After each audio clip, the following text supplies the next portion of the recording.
Welcome back to Politics Tonight, and now to our interview with the guest of the day. I am joined by the Special Advisor to the President on Media and Publicity, Ngelale, tonight to discuss on the Federal Executive Council retreat and President Tinubu's overall agenda. Thank you so much for joining us, Mr. Ngelale. Always a pleasure having you on Politics Tonight. It's always a privilege to be with you. Thank you. Right. So it's been more than 2 months since the inauguration of the cabinet of President Tinubu. How will you describe the way the cabinet is faring? I believe the cabinet is faring very well, particularly when you consider the context environmentally in which it's operating. The president has been very clear with the entire Federal Executive Council that we are not simply prescribing solutions to problems we have not fully diagnosed. We are going to work from the back to the front and not from the front to the back.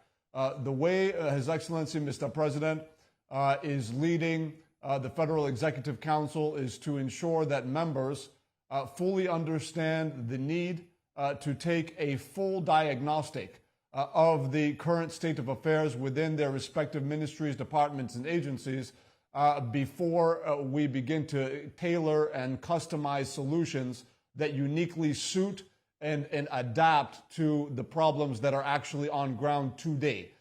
So that's been, I think, a major adjustment in approach. I think the historical line of thinking, if you look at previous administrations, had always been the idea that you come into office as kind of the new bride, and you want to show that you're working, you want to show that you're doing stuff, and so you kind of just say, I'm coming in, I'm gonna implement this solution that I've thought of, I'm going to implement that solution that I've thought of, and things of that nature.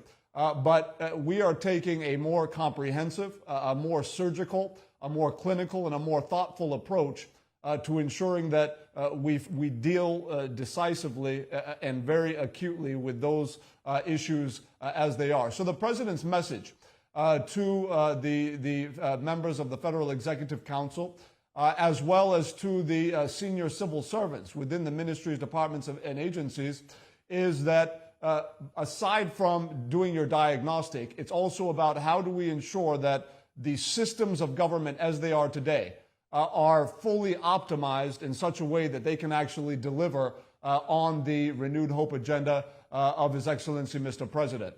So in practical terms, His Excellency President Bola Ahmed Tinubu, in his address at the opening of the ministerial retreat, really spoke in depth to the issues confronting the new members of the Federal Executive Council and also to the senior civil servants that will be working with them. You can have the best plans in the world.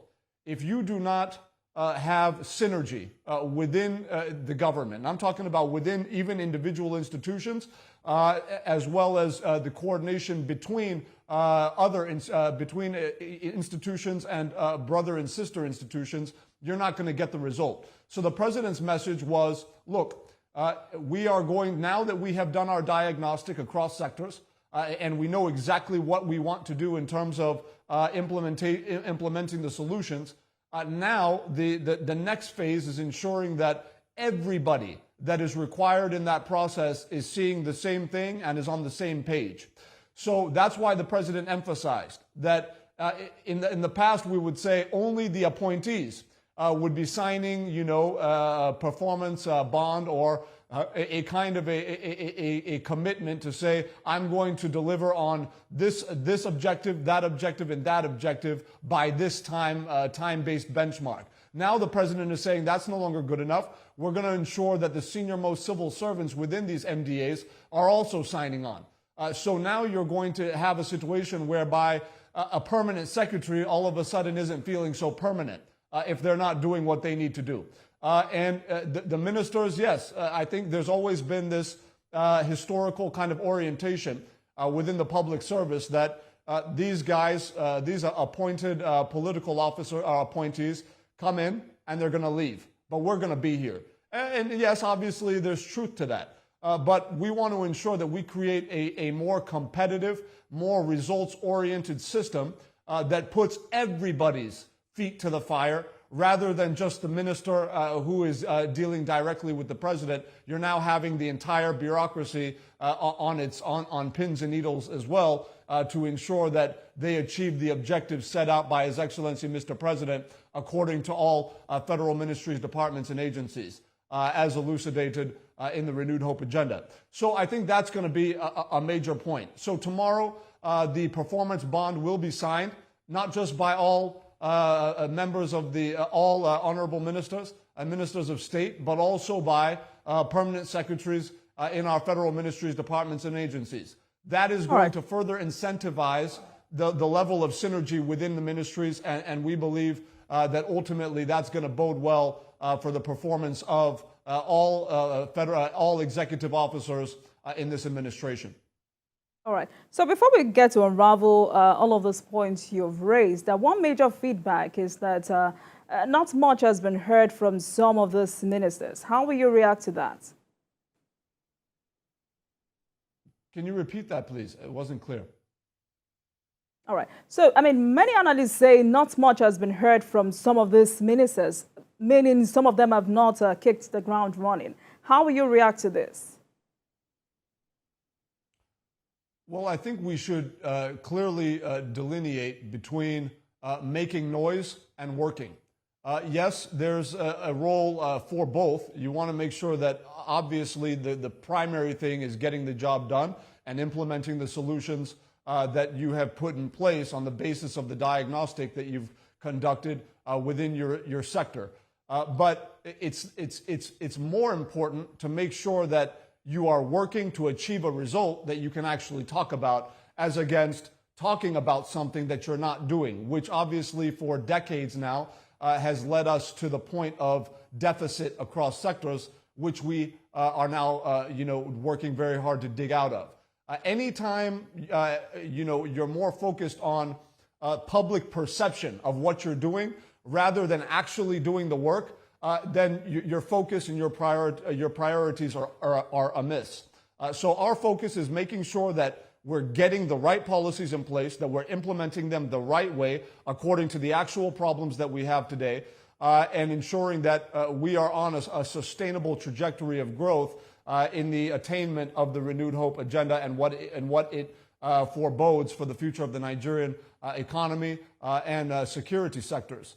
So on the one hand, you can say, that there could be this perception that because people aren't coming out, speaking a lot about what they're doing, knowing that they're early on in office and that this is a time to actually get the work done so that you'll have something to come out and talk about, that they're actually just doing the work. I think there's a little bit of a change probably in orientation with respect to what we should expect from public officers when they take office. Yes, it is important for public officers to communicate their intent as well as their plans. No doubt about that. But we have been doing that not just throughout the campaign, but since we took office.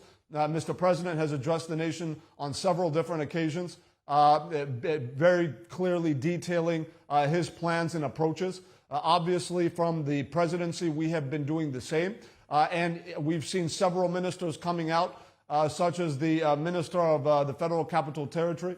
His Excellency Nyesom Wike has been very, very vocal about what he's doing in Abuja. We've heard severally from the Minister of Humanitarian Affairs and so many other ministers. The Minister of Minerals just the other day, Chief Dele Alake, was breaking down the new MOU that was signed between the Solid Minerals Development Fund and a German conglomerate called Geoscan, which in effect is going to allow us to do a scan of our entire, kind of national topography to know exactly what is in the ground at depths of tens of thousands of meters without any need for excavation, without any need of going into the earth, as it had always been the practice to do over the last several decades. We're leveraging on new technology to ensure that what is currently estimated at about $700 billion worth of solid mineral resources, that we're able to not just locate them, but quantify them and also get a sense of their quality within the various parts of our country across multiple value chains. So our ministers have been out talking, have been working, and it's just a continuous process of public engagement, which we are committed to doing. All right. So still on that, 48 ministers in the cabinet, including some special advisors. How will you describe the coordination of their jobs? Well, this is one of the, I think, most important innovations and commitments that President Bola Ahmed Tinubu is bringing to bear as President of the Federal Republic of Nigeria. It's no secret now that he appointed Hadiza Bala Usman as the special advisor to the President on policy and coordination. That is obviously a very strategic office that is coordinating very closely with the Office of the Secretary to the Government of the Federation in ensuring that we have a verifiable means of, in real time, recording and tracking the delivery of the various, policies and programs of our administration across all federal MDAs across sectors.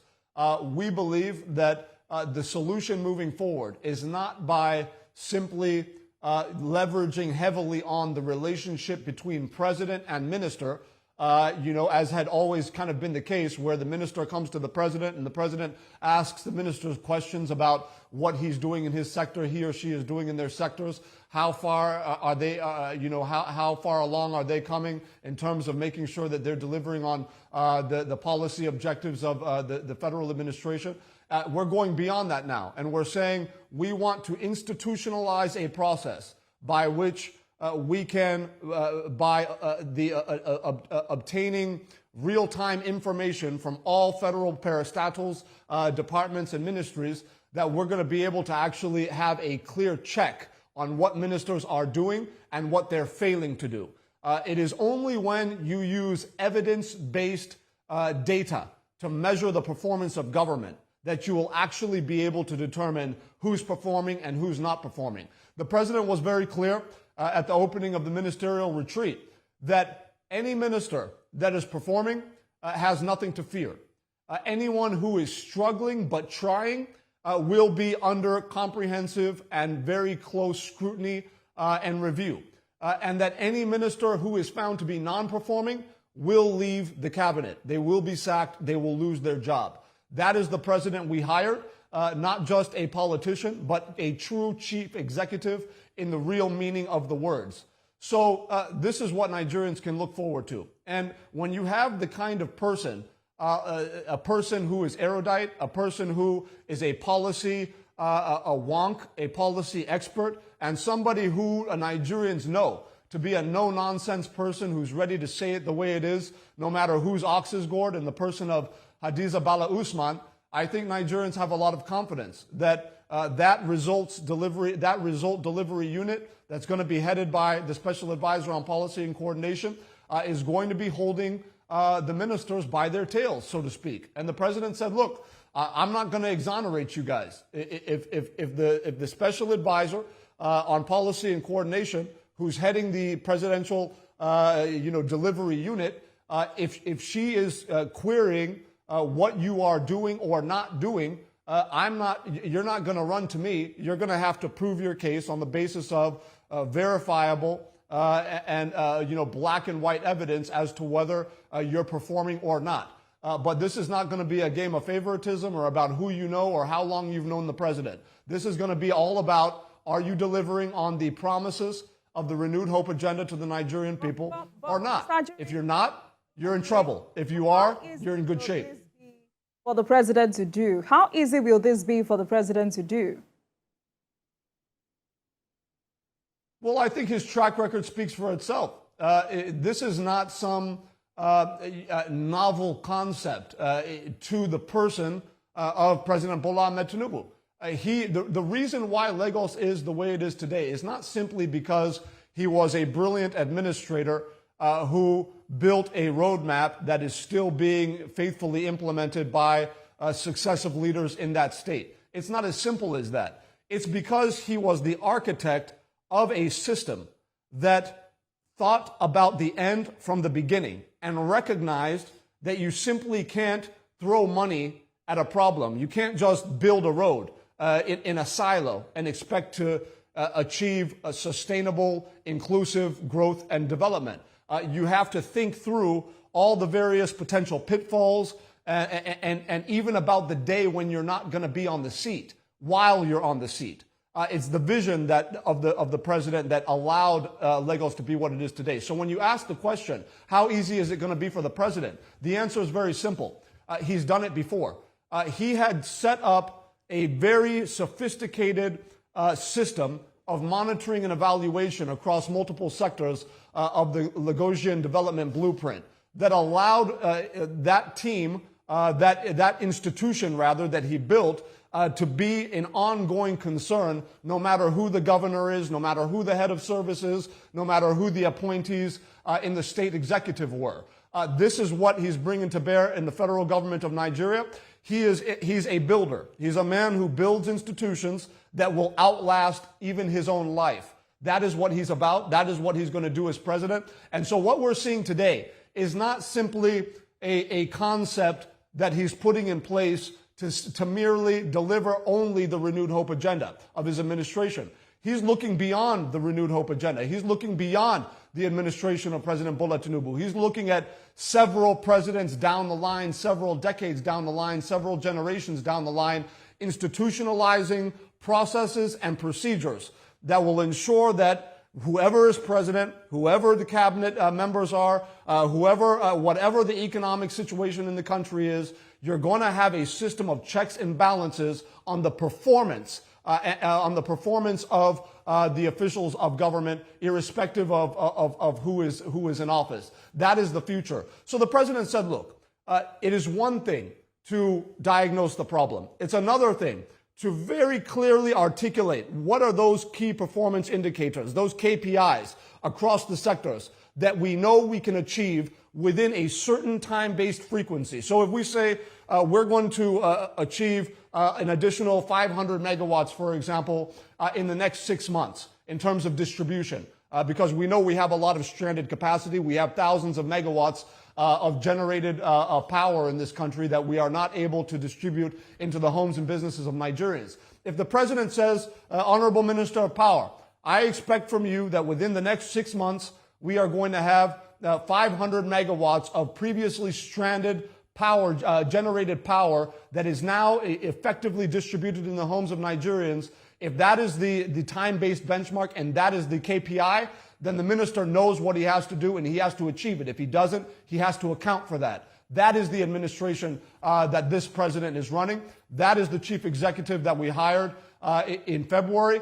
And that is a man who has the track record to prove that he can actually deliver on what he's talking about when he says that he's going to institutionalize qualitative performance as against the traditional means of promise making without any verifiable means of measuring the performance. I think for a long time in Nigeria, we had always associated a performing minister with the minister who speaks the loudest, the minister who's on TV the most, the minister who is running the most documentaries or the most jingles on national radio. And we've always said, oh, that guy performs because we see him all the time.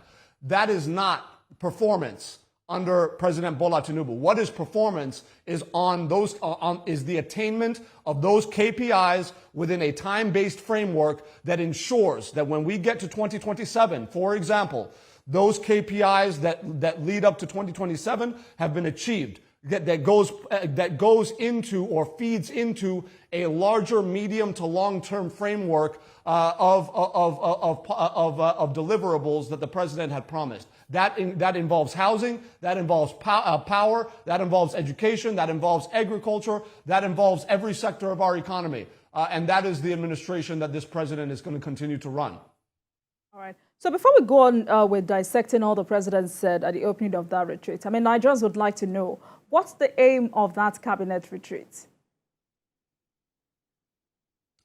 So I think the aims are multiple. So, for example, the first aim is understanding, again, and this goes back to the pragmatism of the president.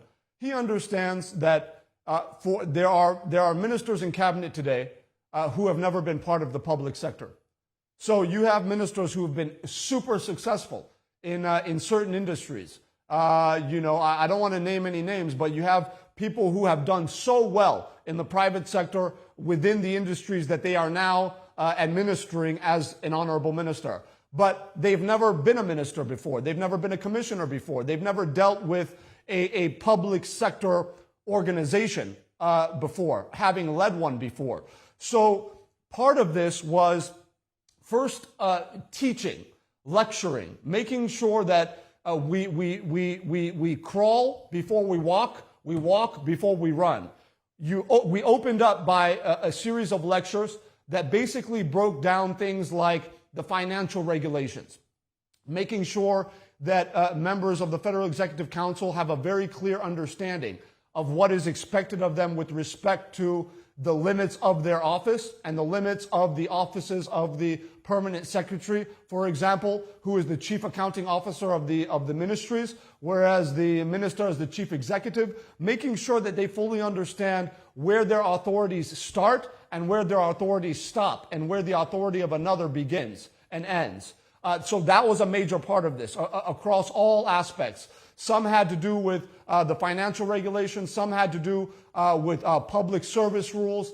Some had to do with making sure that, former heads of service, for example, of the Federation came in to brief the members of council on what is the appropriate relationship between a minister and a minister of state, for example. What is the appropriate relationship between a minister and a permanent secretary? What is the appropriate relationship between an honorable minister and directors? And the orientation on how do you, effectively run a ministry by respecting the organizational structure, by respecting the hierarchy, by making sure that you're not undercutting, for example, your permanent secretary by dealing directly with the directorate cadre, for example. I mean, there are just little nuances of orientation into the public sector that needed to be shared with new members of council that we got out of the way very early on day one before going into some of the nuts and bolts with respect to policy across sectors and how ministries are going to now be coordinating between themselves to deliver on the larger, broader, and visionary mandate of His Excellency, Mr. President. So there were so many elements. I think if we go further, and we will, you would look at the various segments of the economic development agenda of the President that we've gone into over the course of the last few days.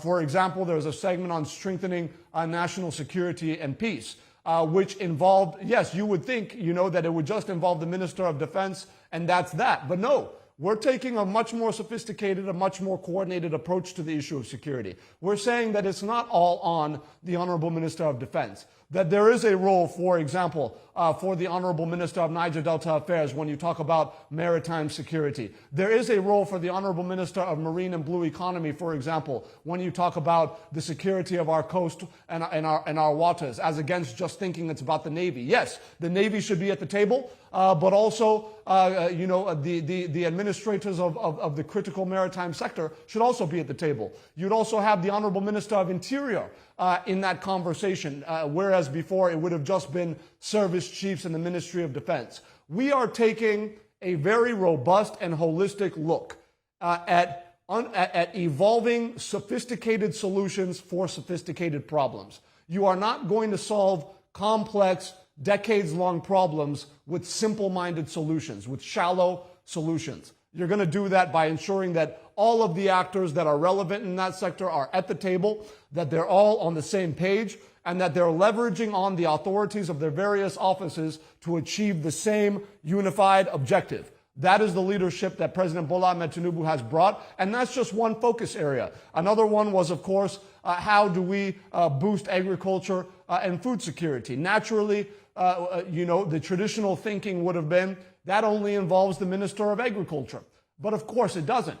That involves the input, yes, of the Minister of Agriculture, but it also involves the Honorable Minister of Water Resource. It also involves, the Honorable Minister of Environment and other critical sectors as well, to ensure that you're taking, again, a robust, comprehensive and holistic look that factors in all of the various stakeholders, all of the various feed-in points in terms of arriving at achieving a unified objective on behalf of His Excellency Mr. President. So we were able to look at these focus areas with a broad view, but then going in kind of with a microscope to look at the minutia, to look at the intricate kind of nitty-gritty details of what needs to be done and which minister or which federal ministry, department, or agency needs to be at the table to deal with that particular set of problems. I think the other point that I want to make about the retreat, which again is another hallmark of the leadership style and approach of President Bola Ahmed Tinubu, is this is a man who believes in the power of interaction. He is, even if you look at his politics, how he built his political structure, how he built the coalition that became the governing All Progressives Congress. It's all about a fundamental belief and understanding that nothing happens in solitude. Nothing happens with a man working by himself.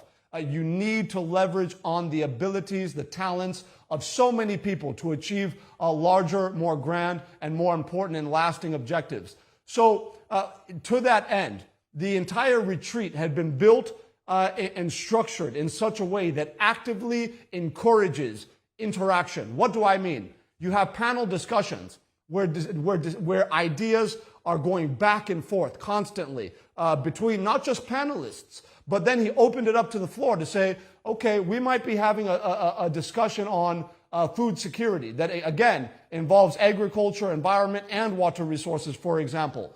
Now, when that conversation is going on, we don't want to limit the conversation to those on the high table. We want to ensure that the Minister of Aviation has a say. We want to make sure that the Minister of FCT has a say. We want to make sure that all other members of cabinet that might have professional backgrounds in some of the sectors being dealt with by the individuals on the stage, that they also have a voice in the conversation. They can add value to the conversation, provide insights into certain sectors that perhaps they are not currently administering. This is the type of interactivity that the ministerial retreat has afforded our administration. And it is the type of interactivity that the president is going to continue to actively advocate for and advance to ensure that we get the very best out of the very talented officials that have been appointed into his administration. All right, let's take a break. I've been speaking with Ajuri Ngelale, who is the special advisor to the president on media and publicity. And tonight, we're discussing the Federal Executive Council retreat and President Tinubu's overall agenda.